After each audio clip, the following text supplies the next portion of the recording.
Hi guys, welcome back to my vlog. So ayan, today is my son's birthday.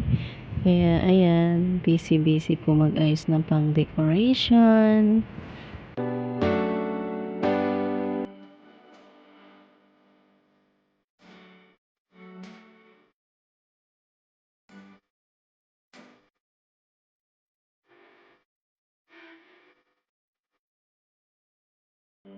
After ko nag-ayos ng pang-decoration, ay namili naman po ako ng mga panghanda. So ayan, dito po ang una kong pinuntahan sa Susis para bumili ng mochi.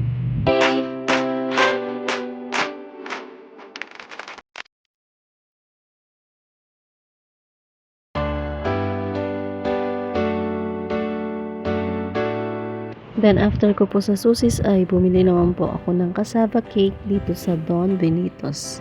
At syempre, hindi mawawala ang ating cake. Ang pinili ko nga po pala dyan guys ay yung choco chiffon.